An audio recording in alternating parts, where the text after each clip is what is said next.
Welcome, everyone. Sadly, to the last of our Korea Foundation-sponsored lectures on the trilateral relationship, but it's a great opportunity. It's a little hot today, so to ensure that none of you pass out from heat exhaustion, do make yourself as comfortable as you can be. I suppose, again, it's worth reminding you, some of you were here last week when we had Professor Soya Yoshihide of Keio University, or Emeritus Professor of Keio University, talking to us about the relationship, just how much has happened politically, which has generated a lot of interest about what's happening in Tokyo, in Seoul, and of course, most obviously in Washington, D.C.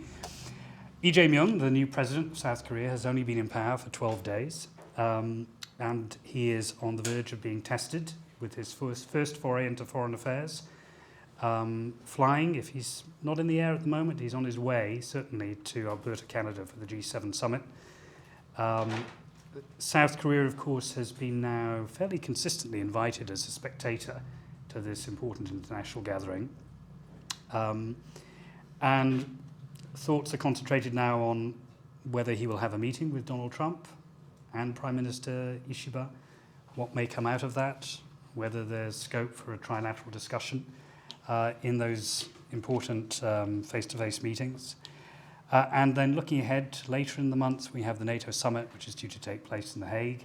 It's still unclear, I think, whether, unless anyone else has more up-to-date information than I have, whether the Koreans have yet formally to accept an invitation to participate, but I suspect they will be there. And in all of this, one of the big questions that we're asking with all of these leaders, but particularly Trump and President Lee, is how much personalities will make a difference in terms of the trilateral relationship. Those of us who like to watch the tea leaves will speculate about who the incoming president spoke to first. I think it was Donald Trump, President Trump, that he spoke to on June 6th, just 2 days after being elected. Prime Minister Ishiba just a few days later on June 9th, and then, interestingly, Xi Jinping on June 10th.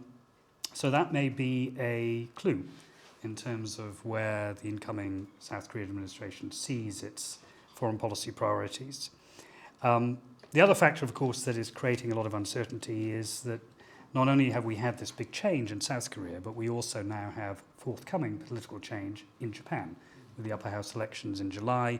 Before that, an election, Metropolitan Tokyo elections, which will be a useful barometer of what may or may not happen. And Prime Minister Ishiba is very unpopular, with approval ratings in the low 30s. And all of this is happening against the backdrop of lots of concerns over security.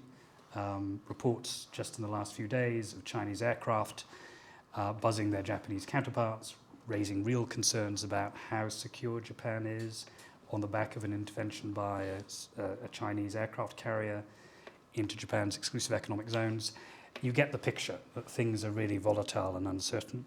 And if that weren't enough, the big question of tariffs and trade policy, which seems to be the big critical diplomatic issue for the leaders, certainly of Japan and South Korea. And it's been suggested that the Koreans are going to be very pragmatic, and I'm sure we'll hear much more about that from our speaker today, who represents, I think, a really remarkable institution, the Maureen and Mike Mansfield Foundation, which was established, I think, in 1983, very much emblematic of the values of former congressman, former senator, and former ambassador to Japan, Mike Mansfield, who represented Montana when he was both a congressman and a senator. So I don't know whether he can be seen as typical, but he certainly represents part of the American tradition. And it was Mike Mansfield who said very famously many years ago, as some of my students will know because we keep talking about this, that the US-Japan relationship is the most important bilateral relationship, bar none. Is that still true? I'm really interested to know whether our speaker sees it in the same way. But the foundation has been hugely important in doing something that we here at Cambridge also value, which is fostering intellectual exchanges between students, between politicians, between academics. The Mansfield Foundation, I think, has been extraordinarily successful in developing legislative exchanges between Americans and their Japanese counterparts, fostering women in politics and public service, But the big flagship program is the Mansfield Fellowship Program, which is, I think, it's had 200 fellows or thereabouts in its history. And Frank Jannuzi, our esteemed speaker today, has been the director of the foundation since 2014. And he came to that job with a wealth of policy experience, having previously served as Deputy Executive Director at Amnesty International, USA, and also at the sort of front end of thinking about policy in Congress as the policy director from 1997 to 2012 of the East Asian Affairs, in charge of East Asian Affairs for the Senate Foreign Relations Committee, a committee that is hugely important in terms of shaping at least Congress's approach to foreign affairs. And in that capacity, he worked closely with big political figures, then Senator Joe Biden, Senator John Kerry. So it's easy to see why Frank has a unique perspective, having been both analysing what the executive branch does, but also working intimately with Congress and with enormous experience in China, in Japan, and also in South Korea.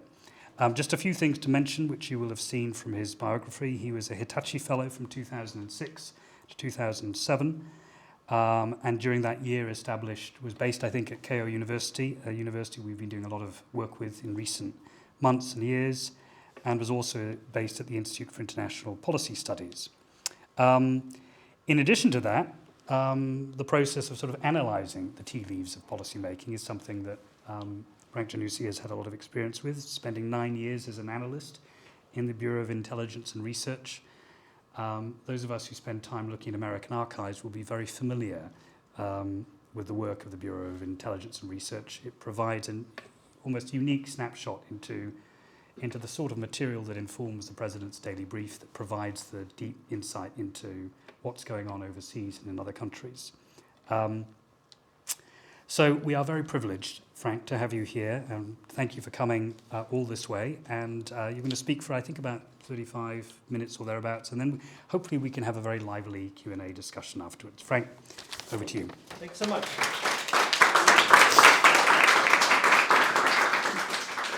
Thanks so much for the extraordinarily warm welcome. I'm really pleased to be here. I've flown across the pond in order to be with you in Cambridge.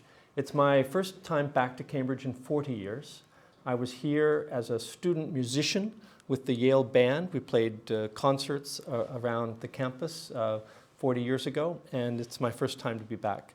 But my mentor, Jonathan Spence, hailed from Clare College, came to Yale to do his PhD on Chinese history, and I went and did a little pilgrimage and said some words of thanks in Jonathan's memory this morning at Clare College, which is under renovation apparently. So I wasn't able to go into the old quad, but nonetheless was a meaningful pilgrimage for me. I will tell you a little bit more about the Marina Mike Mansfield Foundation.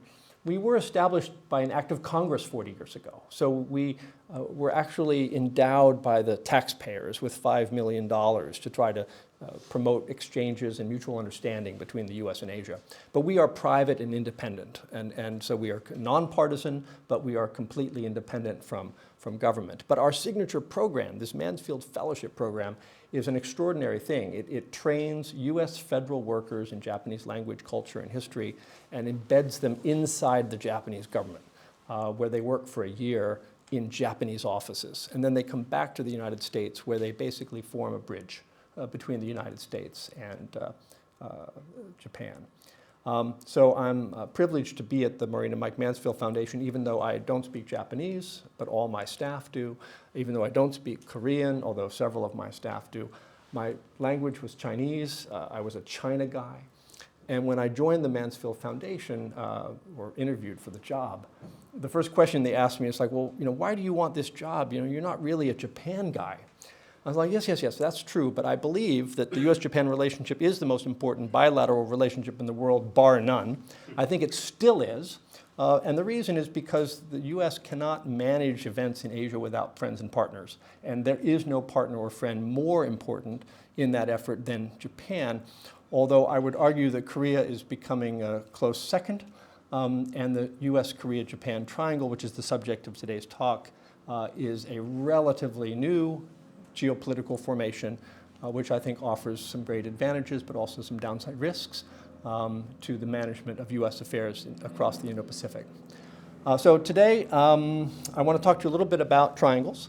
I know I'm in a place here that is deeply imbued with appreciation for the classics. I was not a classics major, I was a history major. But I love the idea of triangles because it's part of how I came to be at the Mansfield Foundation. I wanted to bring you a quick snapshot of the Korean Peninsula. This is just from a few hours ago. No, not really. But it could have been, because not much has changed in North Korea with respect to development in the last 3 decades. Pyongyang has a little bit more electric light today than it did then when this photograph was taken from space, but it is nonetheless a starkly divided peninsula, and you can see it in the images. Well, you may be less familiar with recent images of the United States. Let's see if I can. Oh yeah. Can you make it out? Little something going on in the United States recently. I'm not quite sure exactly where it's headed, but we've had political change in the United States as well. But I want to talk to you about the Greeks, not just Pythagoras, but also Thucydides. There's a lot of wisdom to be distilled. My professor at Yale, Donald Kagan, was obsessed with Thucydides, and he taught us that all international affairs basically comes down to honor, fear, and interest. This is the source and the root of most of the struggle among nation states. And of those three, arguably, I think fear is the most powerful motivator. It's what causes nations to seek out alliances in the most part because of concerns about rising threats that they are unable to manage by themselves. Honor comes into it as well. Nations go to war sometimes over honor, and nations have been known to go to war over interests, principally economic interests, but it can be land as a manifestation of the economic interests, or energy, or perhaps in the future, water. But honor, fear, and interests shaping the dynamics of the U.S. struggle, not only with the Soviet Union during the Cold War, but today in the emerging new Cold War, and I think it is a Cold War between the United States and China. So fear, the greatest driver of so much of American foreign policy. And to really appreciate it, I think you have to understand the United States' insecurity. The United States is like driving this Lamborghini, down the freeway in Los Angeles, and we're looking into the rearview mirror, and we see someone coming up behind us, right? That's China. America doesn't like to be overtaken. In the 1980s, it was Japan. It was the fear of Japan. Somehow, magically, I don't know how we got so irrational as to think that Japan was going to truly overtake us. But Japanese buying up Rockefeller Center, but Japanese buying real estate in New York City, it led to a rash of anti-Japanese sentiment that Mike Mansfield had to counter as ambassador. He'd been appointed in 1977 by Jimmy Carter, a Democrat. He'd been appointed 2 more times by Ronald Reagan, a Republican, to serve as our ambassador to Japan. He was the longest serving US ambassador anywhere on the planet ever, 11 years to one country. But Mike Mansfield basically told the US government, don't be afraid of Japan. Japan is a partner. Japan is a competitor economically, but it is a partner on values. It is a partner on global interests. It is a partner on the struggles that matter, including managing a rising China in the Indo-Pacific. But today, China is not that partner, right? China is not a values partner. China is not an economic partner of the United States. And the competition with China has become rather toxic. And the United States is afraid of China to the point of irrational fear. And that fear manifests itself most powerfully in Congress, not among ordinary people. I think most ordinary Americans don't have a lot of antipathy towards China. But the powerful elite in Washington do. And it's the one thing that seems to unite Democrats and Republicans these days, is a shared anxiety about China's rise and what it means. Economy still matters. I live in Baltimore, Maryland, and Baltimore has a neighborhood called Canton, and I don't think anyone in Canton knows where the name comes from, but probably folks here do. Guangzhou, right? Canton is Canton, China. And the reason the neighborhood is called Canton is because they built these Baltimore clipper ships, which sailed from Baltimore Harbor all the way around to the Indo-Pacific, to China, the Spice Islands, to bring back spice to McCormick Spice Company in Baltimore Inner Harbor. And so the neighborhood that gave birth to the clipper ships and gave birth to the spice trade in the United States in the 18th century was known as Canton. And became Canton. People think it's British, but it's not. It's from Canton, China. But today the port is very busy, but with container shipping and ro-ro ships. But trade matters to the United States. We are a trading nation, not as much as China is, but we are a trading nation. These trade interests also manifest themselves across the Indo-Pacific, which is our largest trading region, right? ASEAN, a market the size of the EU. US-China trade, third after Mexico and Canada in terms of total volume of US trade. And of course, we're running huge trade deficits with China. Any economists in the room? Raise your hand if you're majoring in economics. No? I didn't either. That's okay. There's no quiz on economics today. But other than to say that trade deficits are not in themselves good or bad. They are. They're a function of consumption and investment. And the United States is a huge consuming nation. We're not investing, saving enough. We're consuming lots. And so we run trade deficits with most of our trading partners, but especially with China. And Donald Trump, if there's one constancy in his political ideology, and it's hard to find a constancy in his politics because he's been sort of mercurial over decades, but one constancy has been his antipathy for trade deficits. He hates trade deficits. He believes trade deficits are proof that someone is ripping us off, right? It's not just that we're consuming too much, it's that someone is getting an advantage over us. They're cheating us out of our profits. And so we see his reaction to those trade deficits with the tariff policies that he's enacting now. He's imposing these trade tariffs even on our friends, which makes our friends puzzled. You know, I'm just back from Seoul. I was in Japan in March. And I'll share some stories about my travels, but I can promise you that there had been too much optimism in Seoul and Tokyo that somehow they would escape the worst of these tariffs because after all, these are treaty allies, right? But Trump doesn't know any favorites when it comes to trade deficits. There we go.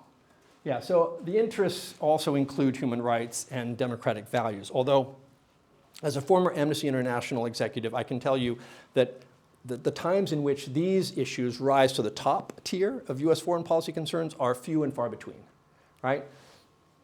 The main drivers, fear, security interests. Second driver, economics, right? And the economic realities and energy. Only a tertiary interest in human rights, morality, and values in foreign policy. Anyone here want to hazard a guess as to the first US president who ever used the term human rights in the context of a foreign policy speech? Yes? Take a guess? I was going to say Clinton, but I think I had Carter as well. Carter. I think Carter. A plus, A plus, A minus. But Jimmy Carter. Jimmy Carter was the first US president, 1977, his inauguration address, to talk about human rights in foreign policy. Why was that? Look, the Vietnam War just ended. There was scrutiny about US foreign policy in Latin America, the School of the Americas in indulging in torture and support for right-wing dictatorships.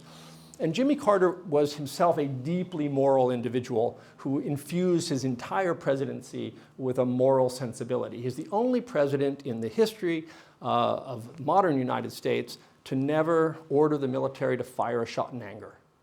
Right? The US military didn't kill anybody in 4 years of Jimmy Carter's presidency. Right? It's quite remarkable, actually, when you think about what was going on in the world at the time, including the taking of US hostages by Iran. He did try to effect a military rescue there, which failed miserably. There probably would have been casualties if that military rescue attempt had not ended in the desert in disaster. But nonetheless, Jimmy Carter, truly a remarkable president. My former boss, Joe Biden, also a remarkable guy. in that he, when space allowed, would elevate the democracy issues and human rights issues into his foreign policy thinking. I say when space allowed.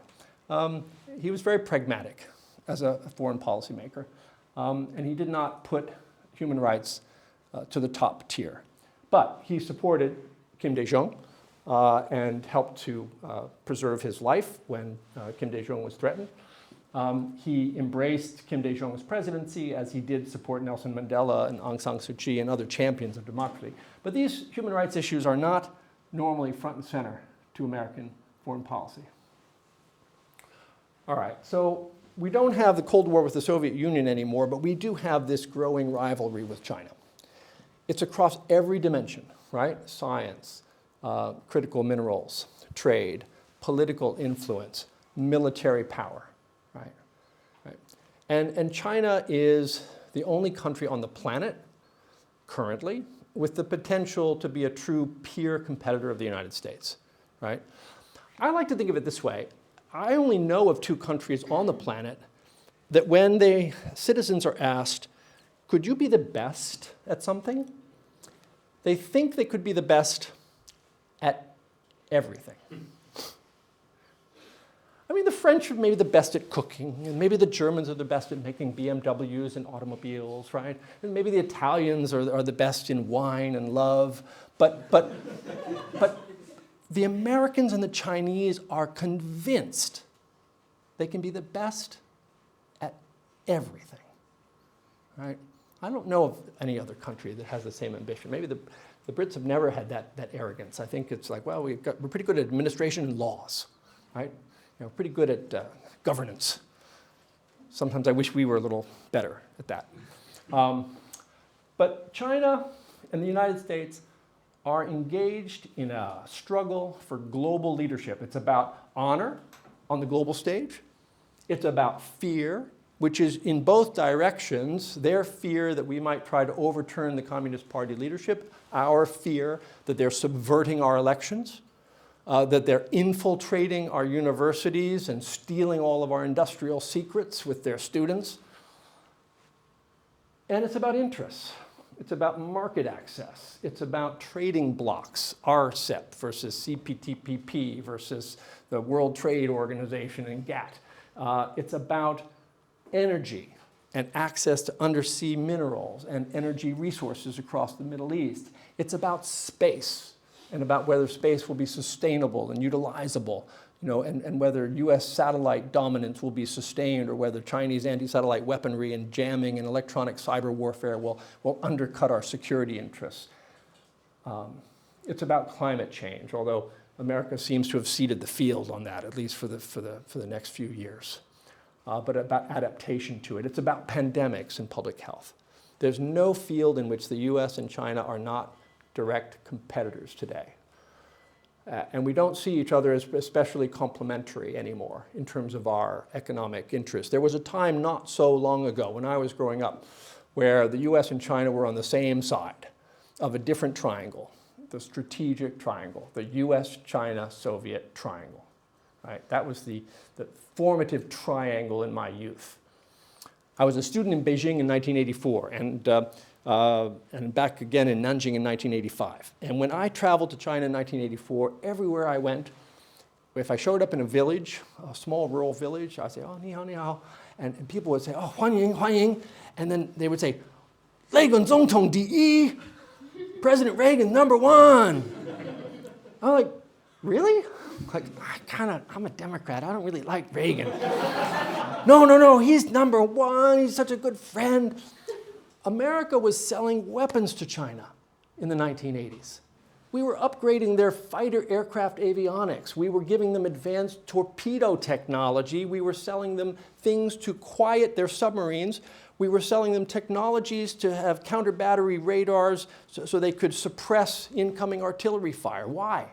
Because they were our friend against the Soviet Union. It was the whole point of Nixon's opening to Beijing. It wasn't about market access. When Nixon opened the door to China, China's economy was the size of Taiwan's economy. Right? It wasn't about money. It was about strategy. Right? It the strategic triangle, Pythagoras, right? The US, China, Soviet strategic triangle, right? But that rationale evaporated in 1989, 1990, 1991. Suddenly, we were reminded that we don't share values with China because they put tanks in the streets. Maybe we share more values now. I think we had some tanks in the street on Saturday. We were reminded that we didn't need them anymore against the Soviet Union because the Soviet Union was gone, right? So that common fear, that Thucydides fear that was driving the US and China into an alliance against the Soviet Union, that fear went away, right? And back in the 80s, our economies were complementary. The Chinese were selling us raw materials and cheap industrial goods, cheaper socks, you know? They weren't selling us quantum computers or wanting to sell us electric vehicles that are better than anything that we can manufacture at half the price, right? But that strategic triangle went away. There we go. Insufficiency. US ended World War II in a global dominant position. We ended 1990 in a global dominant position, right? It was the unipolar moment, right? People thought, Francis Fukuyama wrote, the end of history, right? The liberal democratic system is going to prevail. Democracies flooding eastward across NATO toward the Russian borders. Russia itself may be going to be a partner of NATO. China, we saw a little glimmer of democratic fervor in 1989. Maybe the students are going to renegotiate the social contract, right? But we realized in the 2000s, when Chinese Communist Party leadership consolidated itself under Hu Jintao and then under Xi Jinping, and when the Communist Party itself was in the vanguard of privatization and state-owned enterprise reform and marketization of the Chinese economy and profiting nicely off of it, we realized that the Chinese were not going away, growing on the global stage, while our share of global power was diminishing, right? Not that we were becoming weaker, but our share, our proportion of our dominance, all of that just diminishing year after year after year after year. Our share of global GDP from 50% to 40% to 30% to the current, 23%, something like that. Right. So viewed through that prism, the US-China relationship begins to look more and more like peers, which makes us more and more in the United States nervous. And so we look around the world and we say, where can we gather minions to help us manage this challenge, right? Who are our friends? Biden told me a bad joke, which I'll share with you briefly since I have time. It's about a new president, and the new president takes charge and she assembles her top national security advisors, her head of the CIA, her defense secretary, and her secretary of state for a meeting in the Oval Office. And she says to these three men, who are our enemies? And the Secretary of Defense answers first. And he says, Madam President, I've got some good news for you. It doesn't matter who the hell our enemies are. If they mess with the best, they will die like the rest. And she's like, well, I appreciate your confidence in our military might, but I really kind of would like to know who the enemies are, because I don't want to have to go about killing all of them. There might be some other solutions. Mr. CIA director, could you surely you have access to all of our information. You know who the enemies are. And so she turns to him, and his response is baffling. He says, well, Madam President, of course we know who the enemies are, but I'm afraid you're not cleared for that information. You don't have the right access. We really can't trust you with that. And rather than fire him, she turns to the Secretary of State, where I used to work. And can you help me out? Who are our enemies? And the Secretary of State says, Madam President, I'm so happy to tell you today that we have no enemies. But there are just a few friends we haven't made yet. The whole goal of the State Department is to make friends. The goal of the Pentagon is to defeat our enemies. The goal of the intelligence community is to figure out who's who, which are which. when we look around the world at East Asia and the Indo-Pacific, we know who our friends are, right? And it's not China. It's Japan, first and foremost, the bar-none relationship. It's Korea, a democratic Korea now, wasn't always, but shares values with us now, right? It's Australia and New Zealand. The Kiwis are a problem because they don't like nuclear weapons, apparently, but nonetheless, we share a lot of values and interests with them as well, right? But that's it. We have treaty relationships with the Philippines and Thailand. Those are obligations, not assets, right? Philippines is essentially an obligation to us. Thailand is, I don't know where Thailand is these days. A friend, but not a close friend, not a military asset. But military capable assets, it's Korea and it's Japan that matter, that can bring real resources to the table, right? In a struggle to manage a rising China. So we're transitioning away from a hub and spoke architecture, which was a US central dominance with lots of little spokes attached to friends across the Indo-Pacific, right?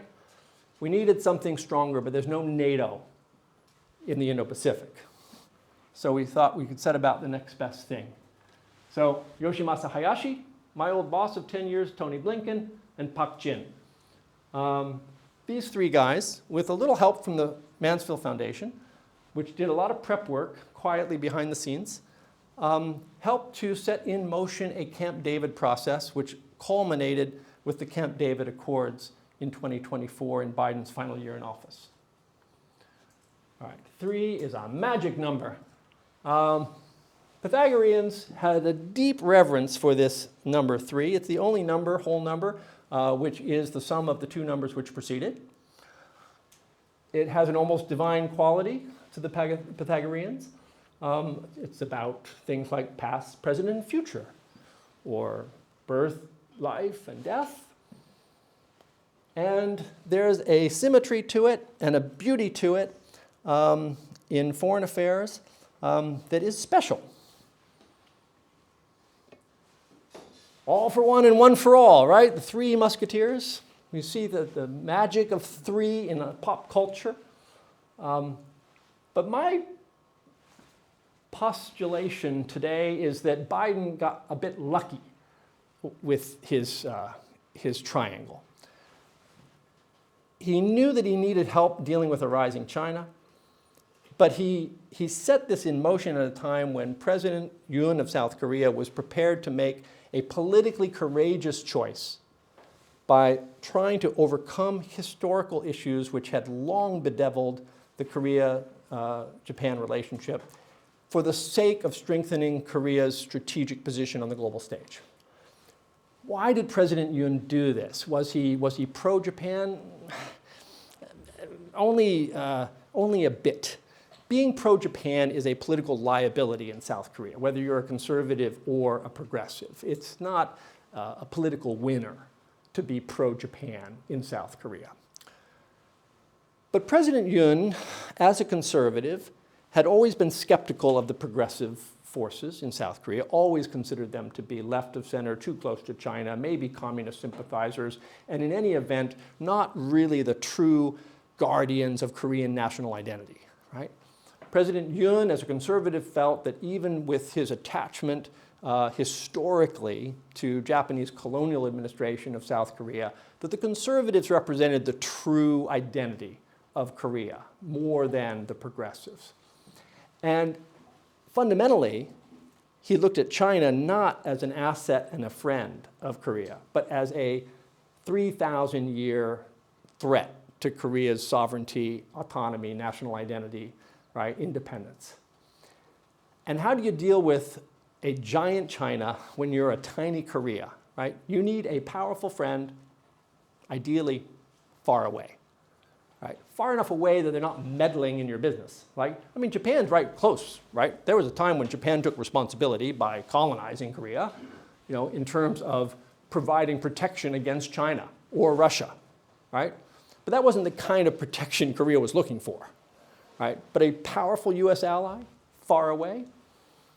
President Yoon appreciated the value of it, and he made an overture. And Tokyo reciprocated. this G7 meeting that's happening now in Canada, Prime Minister Kishida invited President Yoon to Hiroshima to attend G7. That was a big deal.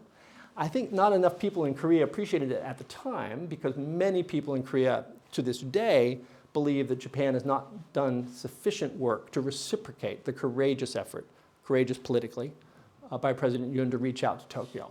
But I think it was, in fact, a pretty significant gesture that Kishida invited the Koreans to join the G7 meeting.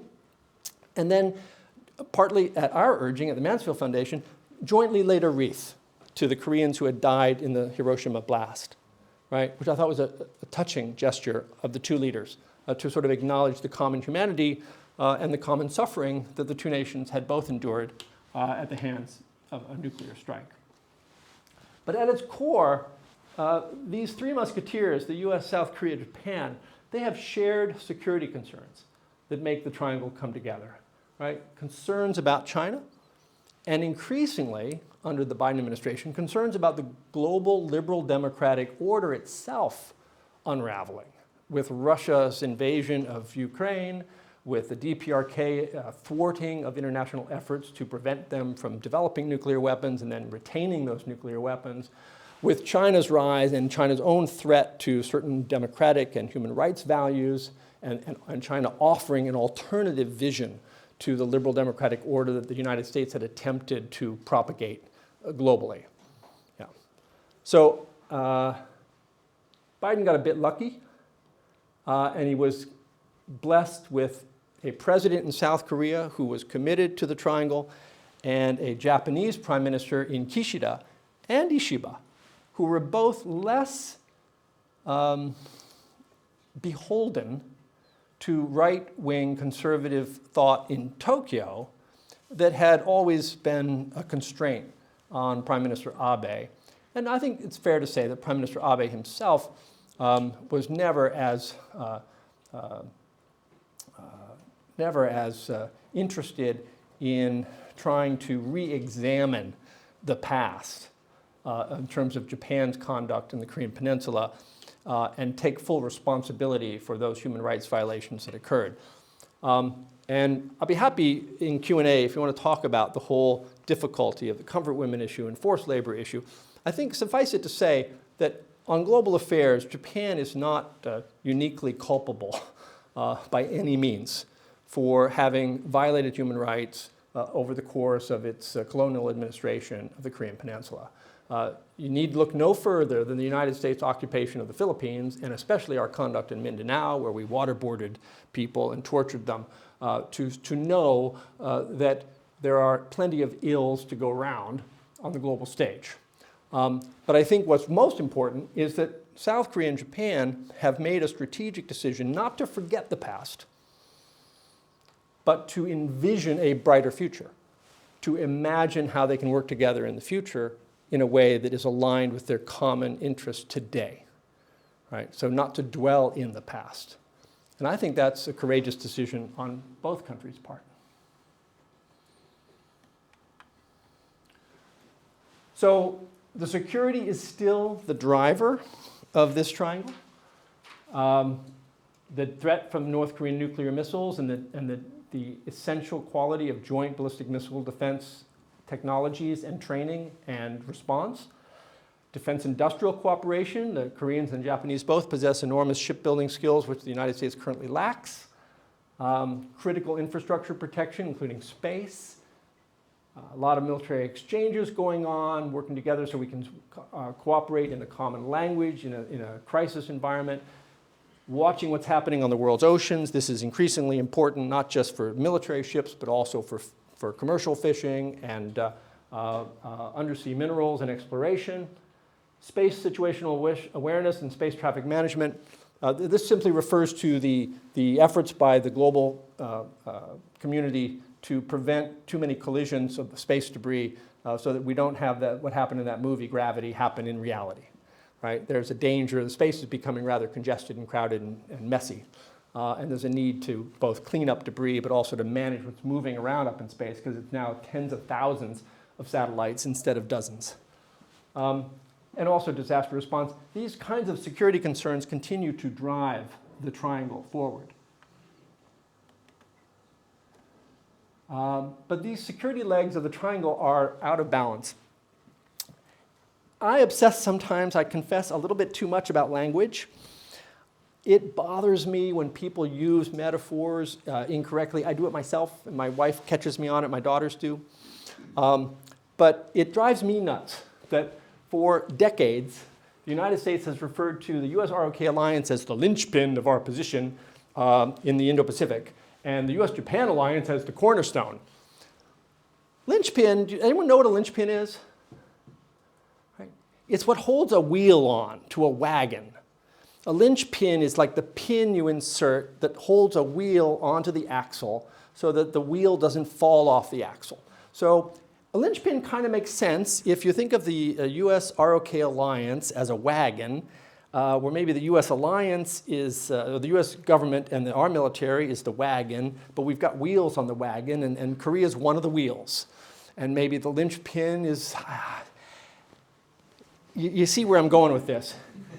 Cornerstone, you got a lot of them here. You got some cornerstones here that are very impressive, I gotta say. Not often you see a cornerstone like 1312, or you got some wonderful cornerstones at Cambridge. That's a building that doesn't go anywhere. It's an edifice. It's not moving. So how do you have a linchpin and a cornerstone work together? One's on a wagon that's off gathering hay somewhere, and the other's a college here at Cambridge teaching people how to understand the world. My point, not just that I get frustrated with language, but the US-Korea relationship, US-Japan relationship, and the Korea-Japan relationship, these are the three segments of the triangle, right? They're all different lengths. They're all different thicknesses, right? And the angles are different, right? It's absolutely not an equilateral triangle. These are not three equal partners or players, right? That's clear. Arguably, it maybe should be a right triangle, right? With the US being the main axis at the 90 degrees with two equal kind of arms going out, and then the hypotenuse being the relationship between Korea and Japan. Keep them far enough apart that they don't get too close in a way that would aggravate either party, right? But still connected to us in a way that makes sense and allows the triangle to function as a triangle and have stability, right? But we have not achieved anything like that ideal architecture. That Pythagorean triangle is not there. We are joined, but it's kind of like dotted lines, right? And the whole structure remains fragile. Economics still matters. Anyone know what this is? That's cobalt. Cobalt's really important. Mostly comes from Africa, mined by child labor. It's in everything. All of our military equipment, our phones, all of our advanced technology. Electric vehicles, next-gen semiconductors, aerospace, 5G, 6G comms, energy storage solutions, critical minerals, rare earth elements, hydrogen and ammonia production, joint research on advanced nuclear reactors. None of this can the US do by itself, right? We need partners. My cell phone is an Apple, and its content is about 30% US. There's about 17 or 18% of it is South Korean. It's the second largest component. There's a big chunk of Japan in here. There's a big chunk of Germany in here. You know what China's share is of the Apple iPhone? What proportion of its value? If it's a $1,000 phone, China's about $3. They assemble the damn thing. That's it. Right? Everything else is essentially European and East Asian. Huge portion of it Korean and Japanese. We can't do crap all without Japan and Korea on technology support for us. Right? Everything we do, from our Boeing 787 Dreamliners to our fighter aircraft, to our military hardware, to our space technology, it's all wrapped up with Korean and Japanese technology, as well as European. There's a fair amount of European too. Where do values fit into this? I used to think that values would be kind of a wonderful sort of icing on the cake of this triangle, to mix my metaphors, right? But since President Trump came into office, I have to rethink this, because I'm not sure that he has much of an interest in a values-based diplomacy. He's no Jimmy Carter, right? Neither was Biden. Biden was no Jimmy Carter. But history has always complicated the ROK-Japan relationship. But here I want to say something about personalities. I know these two guys really well. Pak Jin I've known for 30 years. He came to see me when he was chairman of the Senate Foreign Relations Committee of the Republic of Korea National Assembly.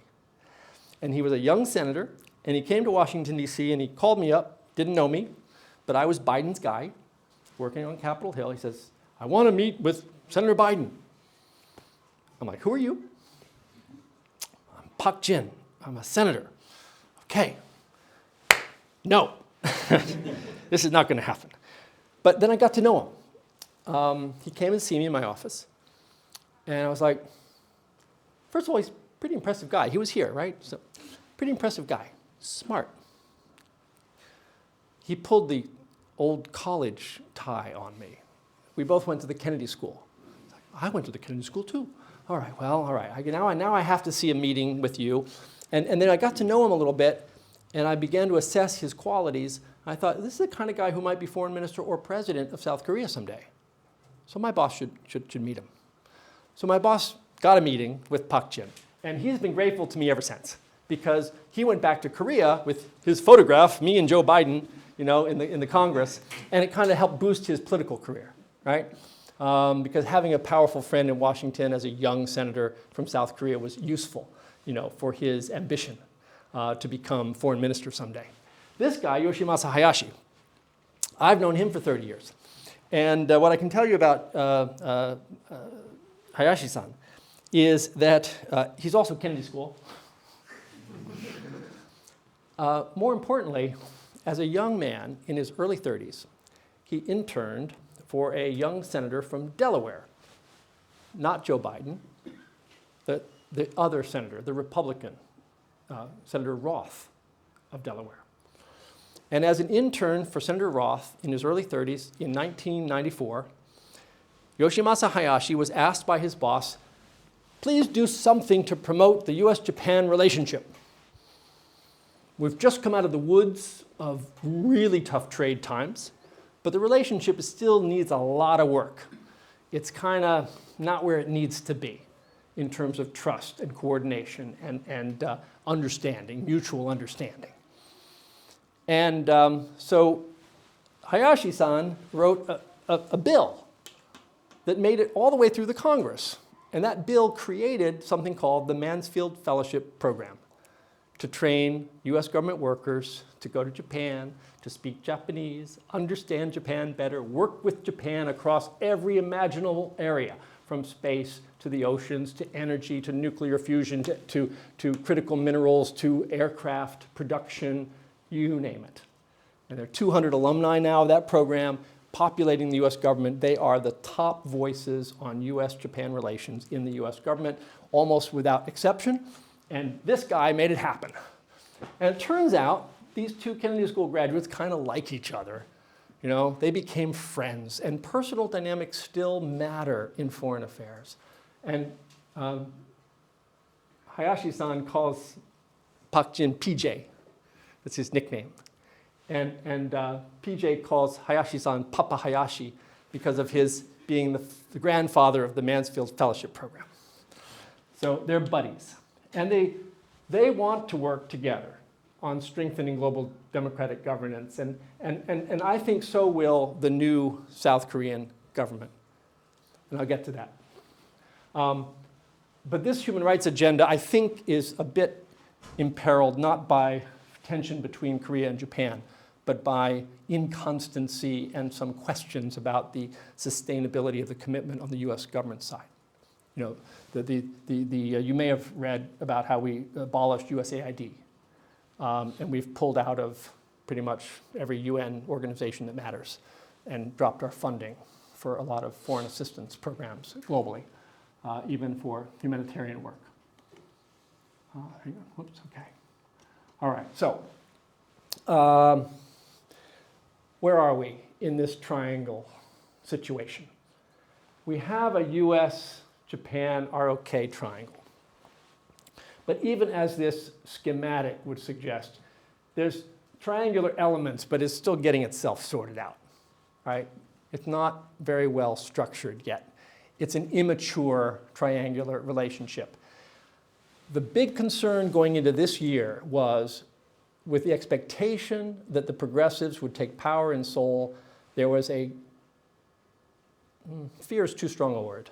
There was considerable anxiety in Tokyo and in Washington that South Korea might abandon the triangle, that the worst fears would be realized, and that a progressive South Korean president, intent on bolstering their own political support with a base in South Korea that remains somewhat skeptical about Japan, might abandon the triangle. I can tell you, having just returned from Seoul, Korea is changed. Why? It's not because there's some magical transformation in South Korean thinking about Japan.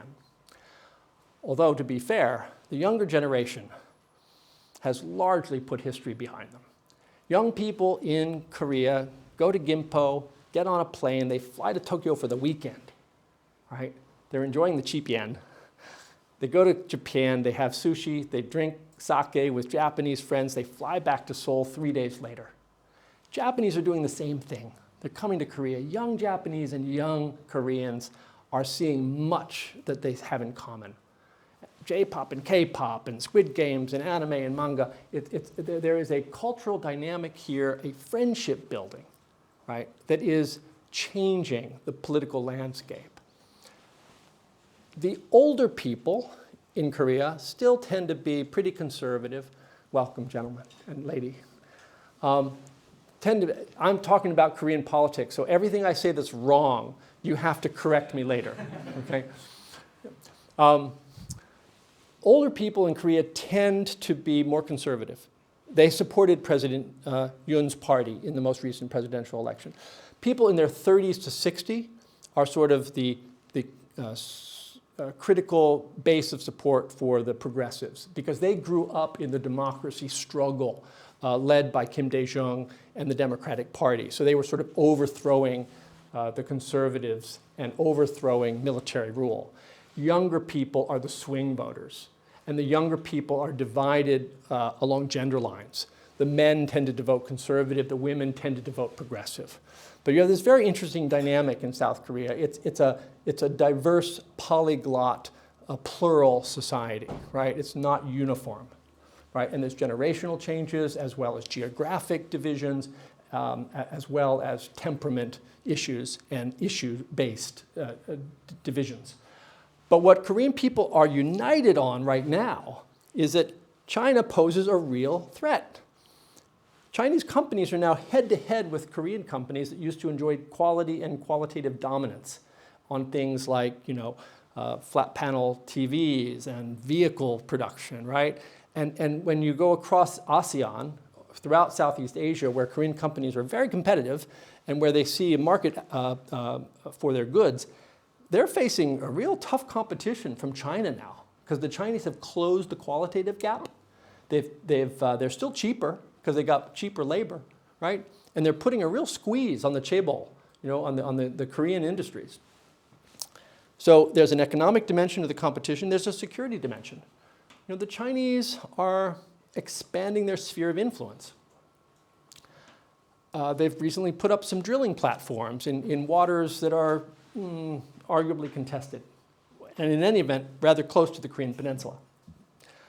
The Chinese also have failed to rein in North Korea's nuclear ambition and failed to use their influence to impose sanctions as required by the UN sufficiently, rigorously against North Korea.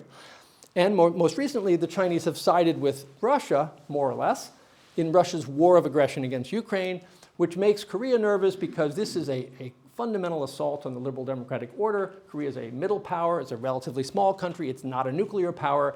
And while they don't really think that they're under immediate threat from anybody other than potentially North Korea, nonetheless, China's siding with Russia and discarding this fundamental UN charter pillar about sovereignty and non-use of force makes a lot of people in South Korea worried. So there's been a sea change of Korean attitudes about China. And at the same time that China has plummeted in public opinion polling in South Korea in terms of its prestige and level of support among the Korean people, Japan has been rising. And that's the part that's most intriguing to me, right? But Japan's reputation has been improving, in South Korea. And not just among conservatives, also among progressives, especially younger progressives, right? So this triangle, I think, has resilience when it comes to the South Korean commitment to it. I met with Wi Sung-lak, who's an old friend. He's now the national security advisor to President Lee Jae-myung, right? And I've known him for 30 years. He was a young embassy officer in Washington when I was with Biden. And Wi Sung-lak is as committed as any Korean diplomat I know to the primacy of the US-ROK alliance for Korea's future. A powerful friend far away, right? Really good for Korea. Because there's only a couple of alternatives for Korea, as I see it. One is bandwagoning with China, right? And in the past, there were some Korean politicians and people who might have thought, well, yeah, when it comes to whether we have to choose the US or China, maybe we're better off with an Asian partner, right? Maybe those Americans are too likely to drag us into a conflict that we don't want to be a part of. Korea's fought alongside the United States in Vietnam, right? In Iraq, in Afghanistan, right? They're a treaty ally that has shed blood with us around the world, right? Even when it wasn't their fight, right? But bandwagoning with China is not a popular option, I think, for almost anybody in Korea right now. There's the US alliance as an option. And the third option, how are we doing on time? I'm late, I'm long. I'm wrapping up. This is the last slide. Yeah, all right, so you all have been patient. You look at the security side, either bandwagon with China, alliance with the US, or independent nuclear capability. Right? That's it. Those are the three options for Korea. And independent nuclear capability used to be a complete taboo that no one would talk about. People talk about it now in Korea. They talk about it usually using delicate terms like nuclear latency. Oh, we won't actually build weapons. We'll just kind of make sure that we can master the atom, have reprocessing, have plutonium stockpile so that we could go nuclear if we had to, right? But even that decision is not likely, especially under Lee Jae-myung. Much less, also it wasn't likely under President Yoon. But the point is, these three options, of the three options, the far most preferable one, right, is the status quo, reliance on the US nuclear umbrella. I'll tell you a quick story about nuclear umbrellas, and then I'll close. The resilience is not going to be threatened by Seoul. It's also not going to be threatened by Tokyo. Tokyo needs friends, especially because of Trump. Tokyo needs friends who support the liberal democratic order. Tokyo needs friends who help them with chip technology, and Korea's doing that. Tokyo needs friends who help them on critical minerals. Tokyo needs friends, period, right? Especially in a time of Trump, which injects a degree of uncertainty in the global system, right? I would argue the biggest potential threat to the triangle is in Washington because of inconstancy of President Trump toward alliance relationships in general. It's not that he's against the triangle. It's just that he's not committed to it. And Biden created it, which makes it toxic, right? So perhaps if we could have not the Camp David Accords, right? But the Mar-a-Lago Accords, yeah, right? Three leaders need to play golf together and reinvent the triangle in Mar-a-Lago. Then I think it's more likely to be sustained by Trump. But quick story about umbrellas. It's 2012. The US is struggling to convince North Korea not to launch a satellite which is going to blow up a deal that wasn't really a deal called the Leap Day deal. This is an effort by the Obama administration to restart diplomatic talks with North Korea to convince them to eventually maybe sort of kind of abandon their nuclear weapons. And a key part of that deal was to suspend missile testing, right? And to suspend nuclear testing, so as to give diplomacy a chance. And as soon as the deal was announced, and it wasn't a deal, we can get into it if you want, but diplomats messed up, US diplomats. As soon as the deal was announced, it began to unravel. And I assembled a team in New York City that included Henry Kissinger, Lim Sung-nam, who's at the time was a senior South Korean diplomat dealing with North Korean issues. My boss at the time, John Kerry, right? Volker Ruge, the former defense minister of Germany who had presided over German unification. And Ri Yong-ho, the North Korean foreign minister, and his aide-de-camp and deputy, Madam Chae Sung-hui, who's currently the foreign minister of North Korea. Now, I had known Chae Sung-hui for many, many years because she had been my handler, my guide, my Chinese language interpreter during my visits to Pyongyang in the early 2000s. And at the end of a very difficult day in which we had essentially failed to convince North Korea to abide by the deal that wasn't a deal and to not launch a satellite in violation of the deal that wasn't a deal. Madam Chae turned to John Kerry and she said something I'll never forget, and I'm going to put it in a memoir eventually. But she said to Senator Kerry, and this says something about her, by the way. She's the only female in the North Korean cabinet, right? And she was in the presence of the foreign minister, who was weaker than she was in every way. Right, but she was dominating the meeting and speaking. And she turned to John Kerry and she said, now, Senator, I have a proposition for you. If the United States extends its nuclear umbrella over North Korea, we can give up our nuclear weapons. And I was listening to this and my jaw hit the floor. You know, did she just say that? You know, surely I misheard what she was saying. And I turned to my friend, you know, did she just say that? And Kerry looked at me like, what do I say? I don't know. So he turned to her and he said, Madam Secretary, I'm just the chairman of the Foreign Relations Committee. I don't do umbrellas. But it said something about triangles to me. To wrap this up. North Korea is not so different from South Korea in one respect. They are a small country surrounded by nuclear-armed China, nuclear-armed Russia, US treaty ally South Korea, US treaty ally Japan, right? What do they need? A powerful friend, far away. Because China lords it over them, tells them everything what they want to do, and they hate it. Madam Chae hates it. She hates going to Beijing with a passion. She's told me as much.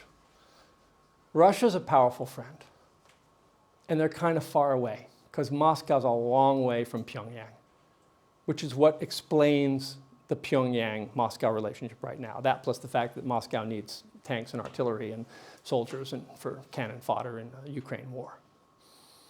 But the notion, the remarkable notion that North Korea might actually accept or want a US nuclear umbrella as a way to secure their future was stunning to me. And it says something about triangles. And with that, I will close. And thank you for your patience. And welcome any questions or thoughts you may have, especially from the gentleman and lady from the South Korean embassy or from Japanese embassy who can tell me all the things I got wrong in my understanding of Japan and Korea. Thank you all for your attention.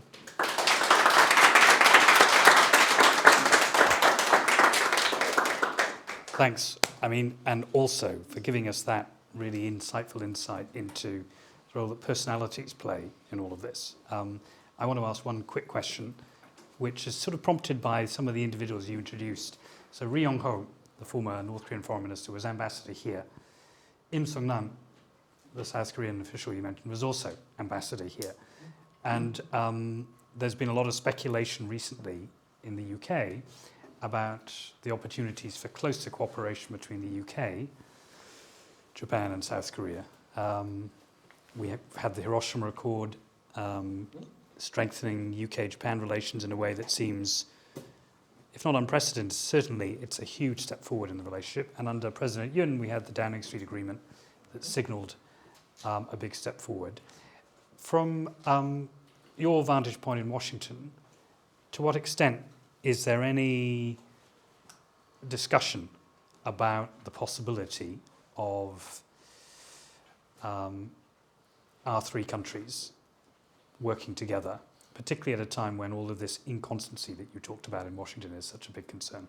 I think the reality is that the European nations, including the UK, are taking a renewed interest in events across the Indo-Pacific because they recognize that Chinese rise affects them too, that North Korea's nuclear arsenal affects them too, and even the role that North Korea is playing in the Ukraine war may have an impact. So I very much think that South Korea in particular is looking to the UK for lots of things, even to try to elbow their way into AUKUS. And I suppose that AUKUS itself is now under some question in Washington, with the Trump administration perhaps revisiting it. But South Korea has many of the shared kinds of security concerns that drove the Australians to seek that deal with the United States and Great Britain.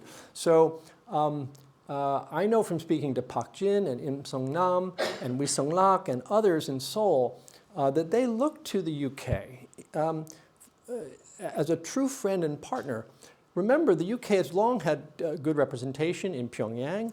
The UK has played a very constructive role in the agreed framework and in helping to stabilize the Korean Peninsula and, of course, back in the Korean War, so for decades. And I think that Korea sees itself increasingly as a successful middle power. There are some states whose ambition outpaces their reality, and then there are states like Korea whose reality outpaces their ambition.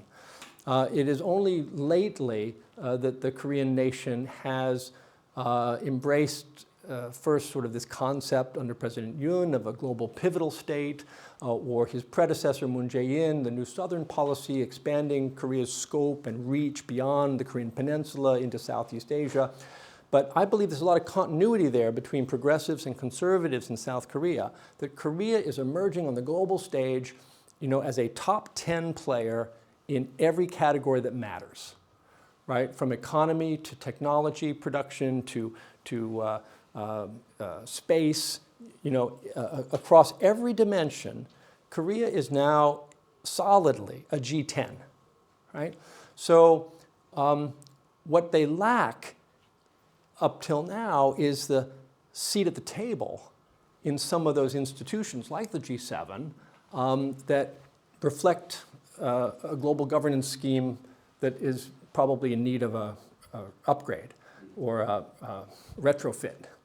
And I think they see the UK as a potential partner in this, as helping to make space for Korea at the table and working with Korea on strategic issues that matter. So it's not a sufficient answer to your question, but I think that from Seoul's perspective, all eyes on London, especially because Trump is also a person who Korea needs help figuring out, and I think the UK, as our former colonial masters, I think you get us better than the Koreans do.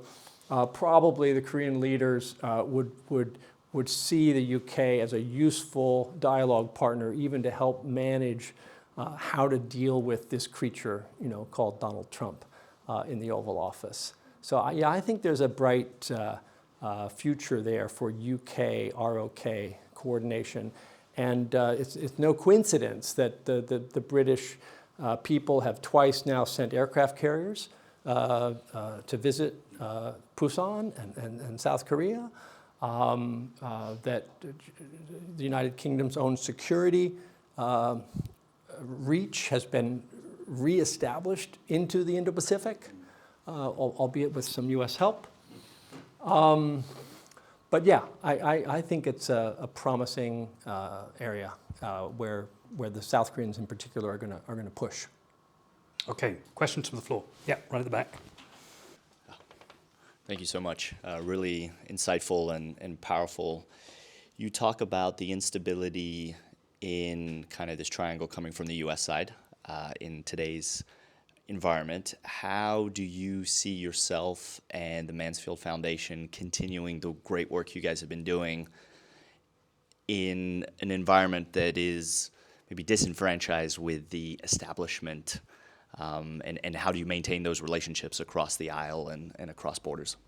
I probably shouldn't say this on the record, but I will because I'm cavalier and reckless.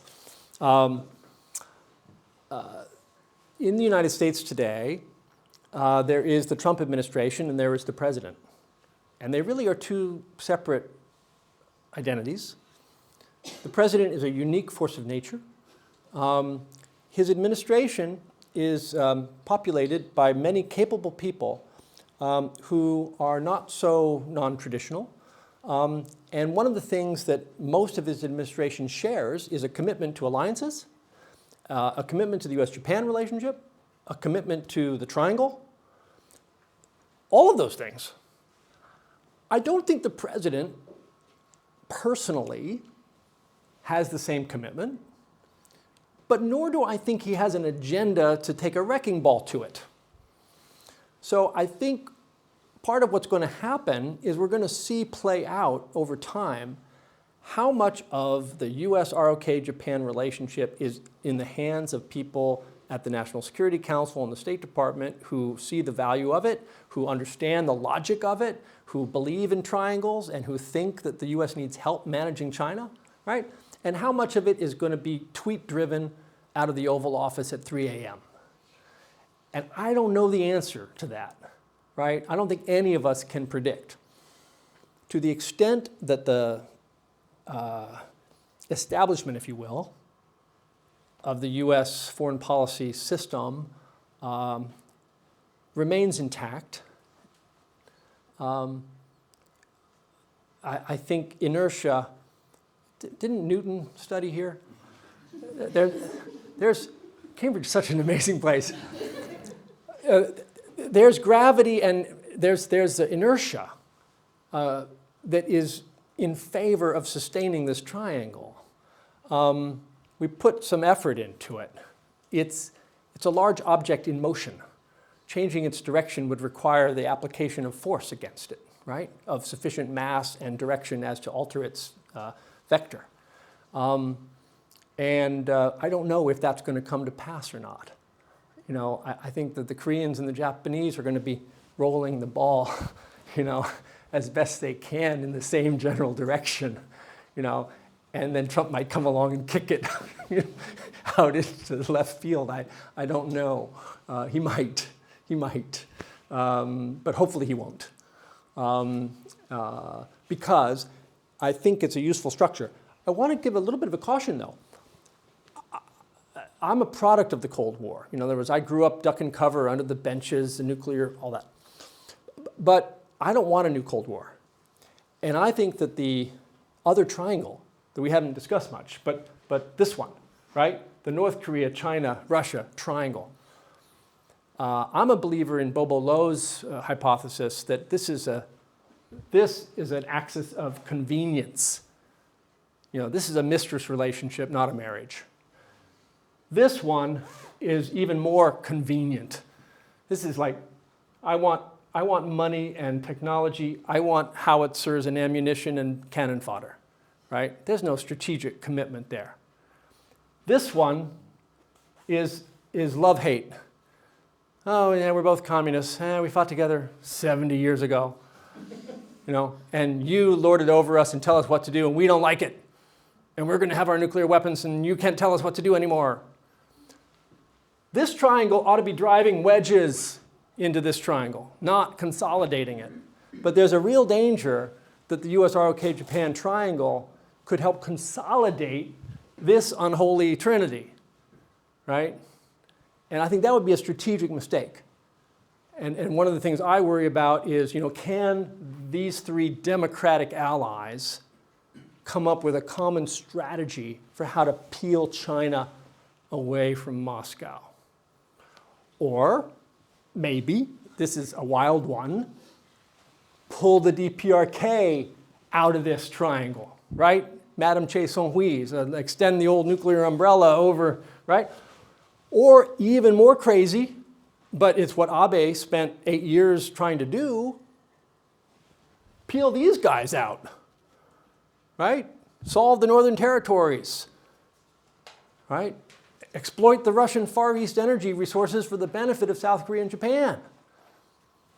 There's a strategic logic to it. It's not going to happen right now, not with Russian troops at war in Ukraine, but, who knows? So, one way or another, I think it should be in our strategic interest. When I say our, I am speaking here of US, ROK, Japan as, three musketeers. We should be driving a wedge here, not fusing them even more tightly together. Okay. Other question? Yeah. Thank you so much. I actually have too many questions, but I'm going to pick two. I'll try to be short. So the first question is that when you mentioned U.S. friends within the Indo-Pacific, you mentioned Japan and then Korea, and as far as New Zealand and Australia, where I'm from, you didn't mention Taiwan. I was wondering where Taiwan is in that friend list. I'm asking this because I work on a very different triangle. I work on post-war Japan, China, and Taiwan. That's why I'm asking. And my second question is more about a current issue. The Nippon Steel's acquisition of the U.S. Steel, and that hasn't been going so well, as we know. I was wondering, because I, as far as I know, that there is a certain grade of anger within Japan that the U.S. is not really looking after its allies' business interest. Just wanted to get some thoughts from you, maybe on that. No, I thought you assured me there would be no politically sensitive questions. I'm sorry, Dr. No. I believe in freedom of inquiry. I consider Taiwan a friend. Taiwan is not a treaty ally. The U.S. abrogated our treaty in 1979. One of our presidents, George W. Bush, didn't seem to remember that fact. Maybe because Jimmy Carter did it. I don't know. Taiwan is a friend. They're a democratic friend. They're a like-minded state. They believe in marriage equality. They believe in human rights. They believe in free market capitalism. They believe in saving the planet from global climate change. They believe in being generous on the global stage. And there's so many ways in which Taiwan is a friend of the United States. The United States has a significant interest, as it articulated in the Taiwan Relations Act, in Taiwan's preservation of Taiwan's genuine autonomy and its freedom of decision-making with respect to what kind of a future they want to have with China. And the United States has attempted to enlist friends in that effort. So no friend more significantly than Japan, which after all is a stone's throw, literally, from Taiwan, the southern islands of Japan, practically, right there. And there's no Taiwan conflict involving China that doesn't automatically involve Japan in some way, if only because Chinese forces will be all over the place, in Japanese waters in the event of such a conflict. Now, Korea traditionally has been a bit more reluctant to get roped into this. President Yoon made a significant decision to announce publicly and to embrace the notion that Taiwan Strait stability is a Korean national security interest, that Korea has skin in the game when it comes to the event of a conflict between China and Taiwan, that Korea would not be a disinterested party. That falls well short of promising to commit forces or anything like that. In fact, there's an understandable anxiety in Seoul about the potential triangulation, Pythagoras, of a DPRK, Korea, Taiwan crisis manifesting itself kind of, all at once.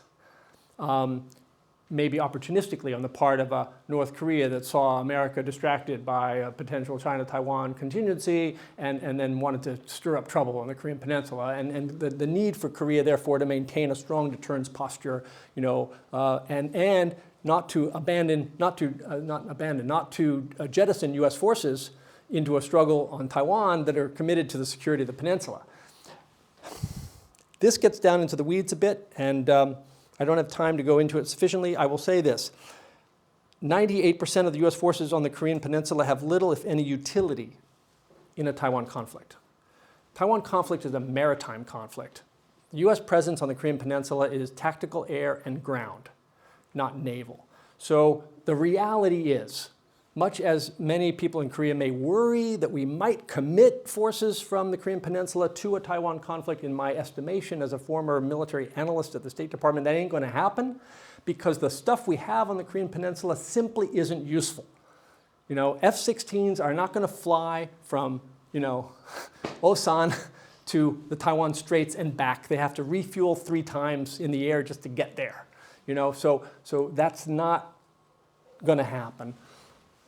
I'm not really answering your question other than to say I think the U.S. ROK Japan triangle needs to work assiduously to maintain calm across the Taiwan Strait because it's in our strategic interest to do so.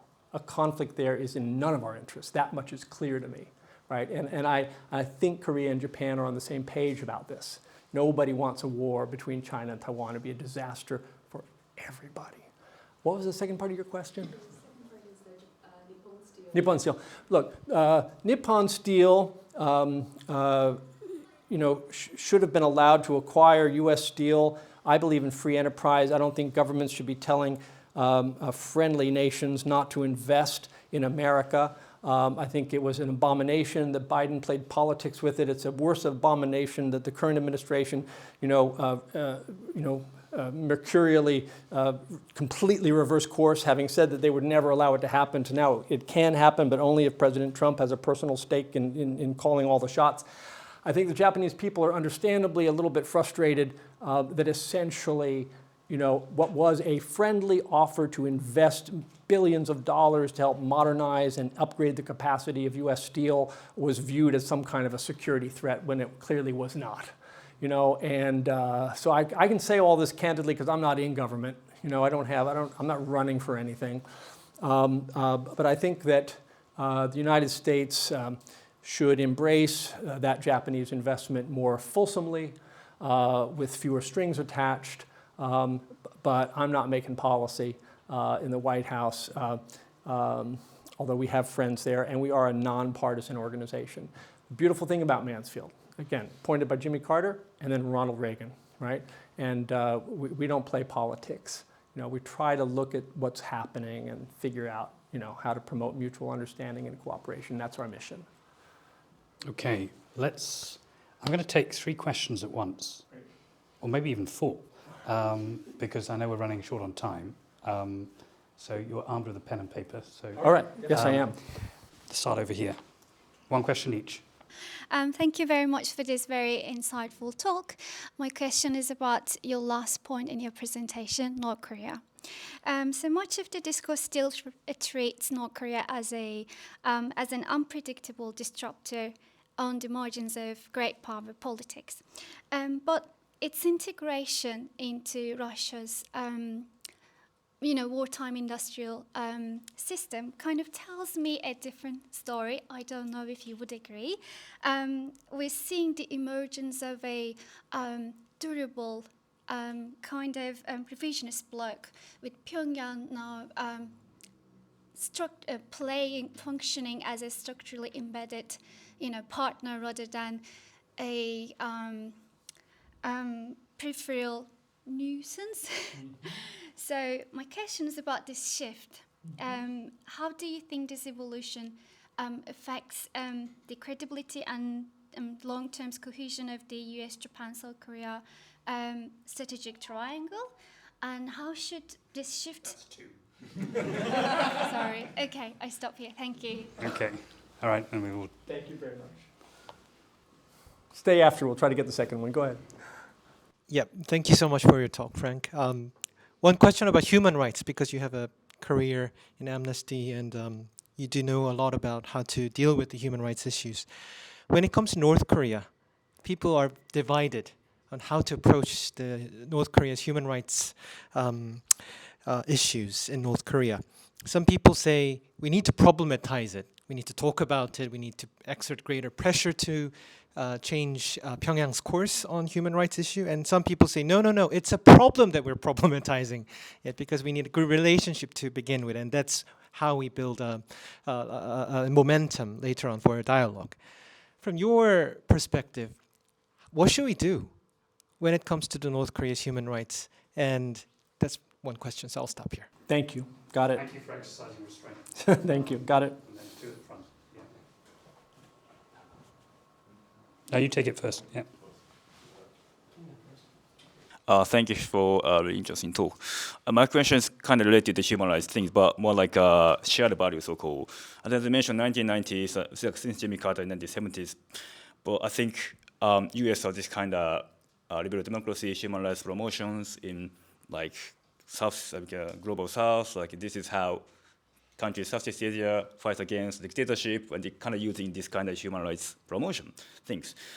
And then when I actually fly to the ASEAN country and talk to some senior official or junior officer, they really kind of what happened in the US, like Trump is completely like what they had in 1980s in Philippines or 1990s in Indonesia, strongman leadership politics. And they kind of, ideologically, they are more inclined to like a Chinese, more centralized politics as a kind of political ideological model. And even though like North Korea, Japan say, yeah, we're liberal democracy, we promote human rights, but I think that kind of like soft power diplomacy is only functional when US was kind of back behind as like a promoter of liberal democracy or human rights promotion. My question is, in that situation, Trump 2.0, how US could engage, or do South Korea, Japan have to seek a new types of Asian democracy, or how US, Japan, South Korea could dealing with the shared value against the trinity of the triangle of China, Russia, North Korea? That's my question. Thank you. Thank you very much. Good question. A follow-up based on that, actually. Also in Trump 2.0, do you see his willingness to engage with North Korea in Trump 1.0 as a potential asset, and maybe leads to some kind of reconciliation that actually pulls North Korea out of this trilateral, as you mentioned, and maybe even reorients our relationship, our security relationship with South Korea towards something that's more useful in a Taiwan situation? Thank you. Great. Thank you. Again, you told me there would be no tough questions. Misrepresentation. Yeah, you may be right.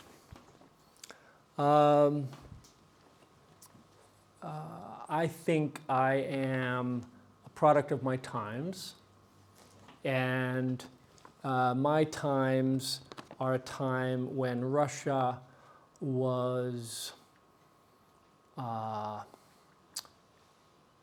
in retreat on the global stage, having trouble asserting itself, and politically kind of fractured. And then Putin came along, and he and his Siloviki have consolidated their stranglehold on power, and he has reached out to North Korea in a way that might be more strategic than I appreciate. So I will have to think on your question and maybe get some data. But the second part of your question, which was only one question, well done, which is sort of, what should the U.S.-Japan ROK, how do we grapple with how this Moscow-Pyongyang axis may be a feature for quite some time, may be a durable feature of the strategic landscape. Maybe Russia's going to help improve North Korean ICBM technology, not just short range. Maybe they're going to give them nuclear submarine technology, not just improve the reliability of their missiles. Maybe they're going to invest energy resources into Pyongyang in a way that'll put the lights back on, so that nighttime image doesn't look quite so dark anymore. I think all of that's possible.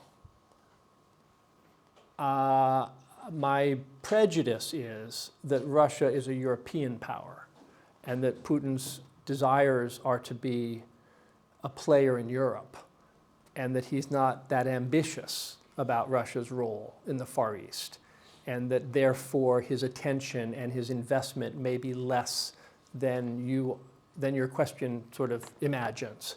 But I think you may be right. I'm not sure. And in any event, I would say that the U.S. ROK Japan interest should be doing everything in our power to pour some dissolving fluid on whatever chemical bonds are being forged between Moscow and Pyongyang. I think we have an interest in seeing that relationship wither, and that we should be doing everything in our power to do that. Which kind of brings me to the last question about Trump 2.0. Trump wants a Nobel Prize for peace. Truly, he's jealous of Obama, who got one for nothing. I can say that. I'm an Obama fan, but he didn't really do anything for it. Said some nice words in Prague, said some other really nice words in Hiroshima, but got the Nobel Prize rather prematurely, in my view. Trump wants one because he needs it for his ego. So he thought it was going to be for Russia, Ukraine, and then he realized that that war has a reason and is not likely to end soon. So then he thought, well, all right, I can get one for Gaza. We can rebuild Gaza as a Club Med resort. And then he realized that's not going to happen. And then he thought, well, I can do an Iran deal because I'm the deal maker, and Biden's deal, the JCPOA, was a bad deal, and Obama's deal, and I can do a better deal, and now that's all blown to hell. And so what's left? Korean Peninsula. He will absolutely try. There is no doubt in my mind that Trump, he's already spoken publicly about it, but there is no doubt that that's his next, last, best hope for that elusive Nobel Prize that he wants. End the Korean War. I can do something that no president before me has done, 75 years of trying. I can end the Korean War. He's going to try. And the failure in Hanoi will inform his decision-making. How? It'll inform his decision-making because that bastard John Bolton and Mike Pompeo told him, sir, you can walk away from a bad deal. He'll be back, right? And Trump viewed the whole thing like a real estate transaction. It's like you walk into the house, say, oh, it's a lovely house, but the kitchen just doesn't work for me. I'm sorry, I'm not interested. And then you walk out, right? And you figure you're the only buyer, and the owner's going to drop the price $100,000 to get you back in the door. And that's the way Trump approached Hanoi. It was like, I think I'd like a deal with you. You got to give up all your nukes. I'm going to give you a little bit of sanctions relief, okay? And Kim Jong-un is like, that wasn't what your guys told me you were going to offer. So of course, this is just your first offer, right, sir? And you're going to be back for dinner and then breakfast the next day. And Trump said, no, I'm out of here, bye, see you later. And he did it because Bolton and Pompeo told him that North Korea would come running back to the table. North Korea executed the foreign minister. Kim Jong-un went back in disgrace. My friend Han Sung-ryol and 3 generations of his family were executed.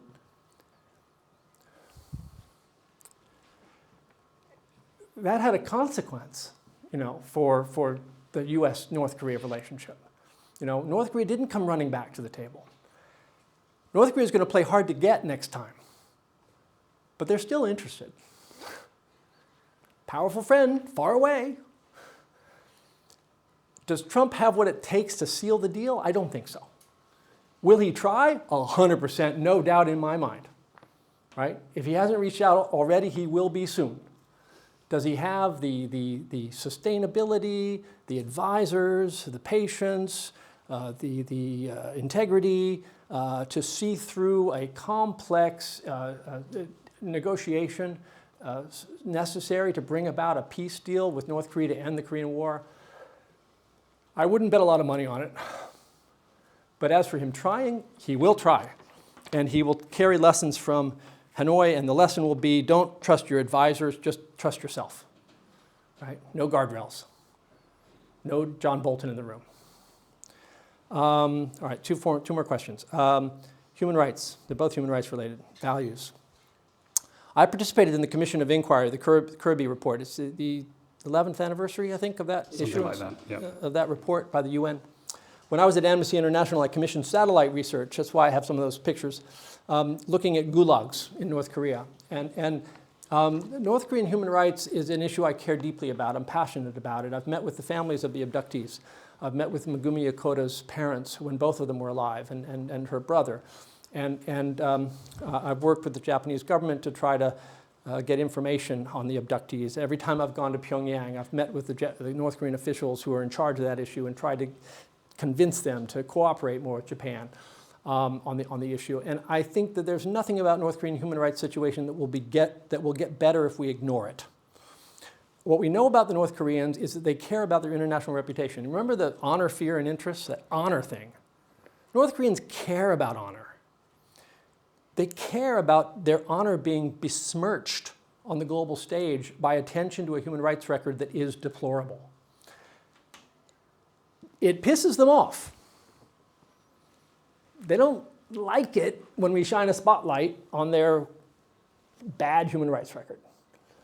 But they notice. And they sent their foreign minister once to New York to rebut the claims, which shows the intensity level, the seriousness they attach to allegations that their human rights record is poor. I think the key thing about engaging North Korea on human rights is that it cannot be done as a cudgel to beat them with. That's disingenuous. When Amnesty International publishes reports about a country's human rights record, it's not with the intention of beating them. It's with the intention of attempting to affect change, right? And that has to be the spirit with which we engage North Korea on human rights, which means what? It means you don't just approach them to tell them how horrible their human rights record is. You approach them to say, for instance, hey, I noticed you passed the UN Convention on the Rights of the Disabled. Can we talk about what you're doing to implement that? Because turns out disabled rights are human rights. And maybe you might be making some progress. So let's talk about that. You don't have to take on the most difficult issue first. One of the things that Americans don't understand about human rights, but I understand as a former Amnesty guy, is that human rights actually covers a whole spectrum. The United States has never ratified the International Covenant on Economic, Social, and Cultural Rights, ESCR. We have signed and ratified the ICCPR, the International Covenant on Civil and Political Rights. Turns out that human rights, as defined by the UN Human Rights Declaration, encompass everything from the right to housing and education and medicine to political assembly, freedom of speech, freedom of worship. They're all human rights. And there's no hierarchy of them. It's not like the civil and political rights are the only ones that matter, and that being homeless, sick, and without any sort of means of support doesn't mean that your human rights are being violated. They are. So when the Chinese like to say, hey, we've done a great job on human rights, well, they've lifted 600 million people out of poverty. I got to give them a little credit. Human rights of a lot of Chinese people are better today than they used to be. Do they have more freedom of assembly? No. Freedom of information? Yes. A lot more freedom of information into China today than ever. Still firewalled and protected and all that stuff, propaganda. But anyway, the point is, don't ignore it. But don't just use it as a whip, right? You got to work with the North Koreans. We could engage the North Koreans on issues like the human rights of North Korean workers in the Russian Far East. But they're essentially working under slave labor conditions, right? And it's wrong. They're being exploited. Well, we could make common cause with the Pyongyang government on that issue. It doesn't all have to be about how horrible they are. It seems like we should have a more sophisticated approach. And then the final thing about the Chinese model and values. I think, as I alluded to, the human rights issue is complex. And while I'm passionate about the totality of it, as an American, I tend to prioritize the civil and political rights that are at the core of the American Bill of Rights. So freedom of speech, freedom of political, petitioning the government for redress of grievances, the ability to go into the streets of Los Angeles and not be beaten by the National Guard or Marine, those matter to me.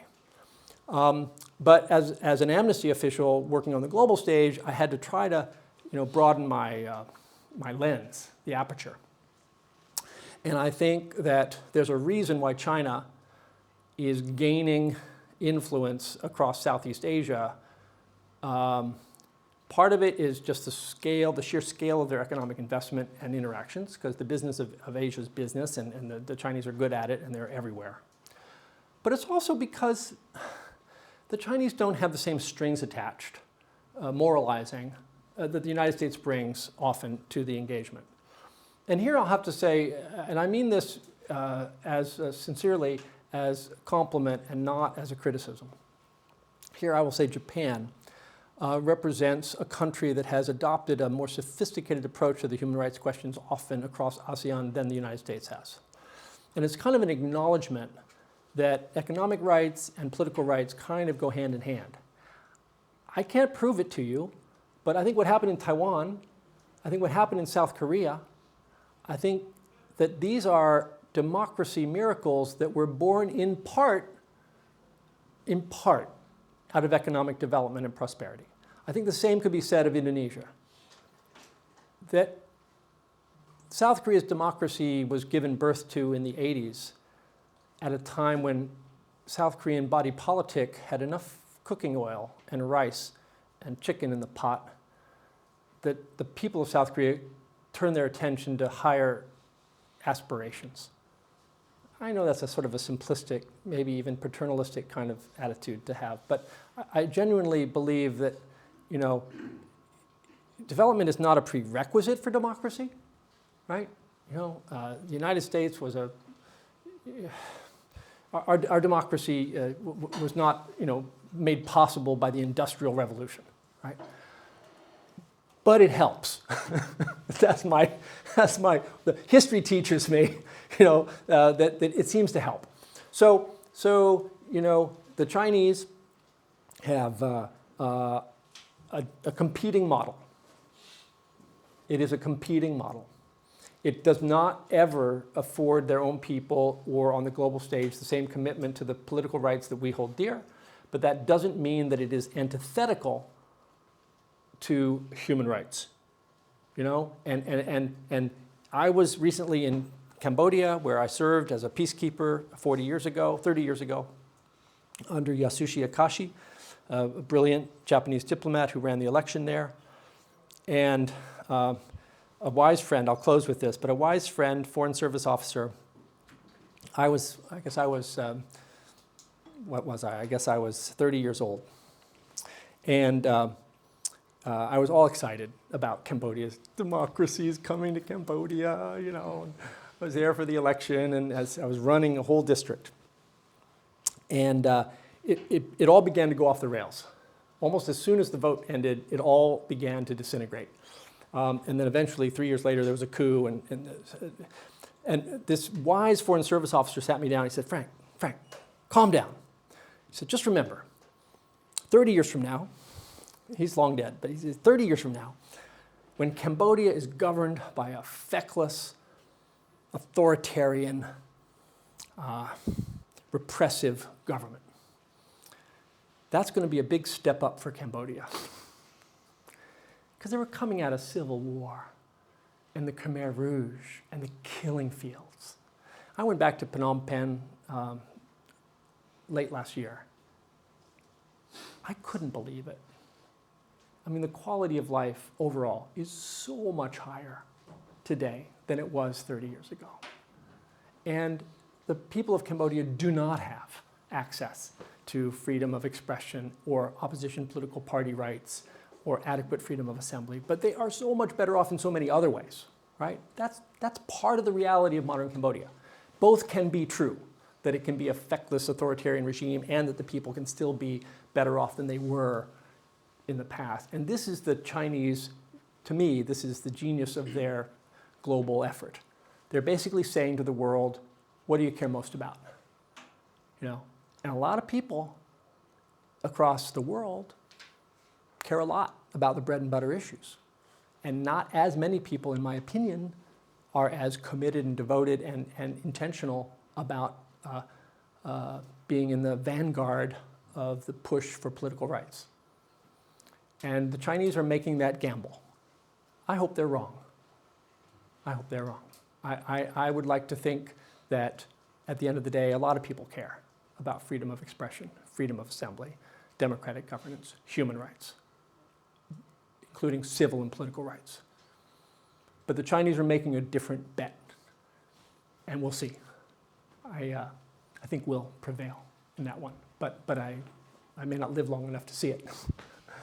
Thank you so much for your attention. Appreciate it.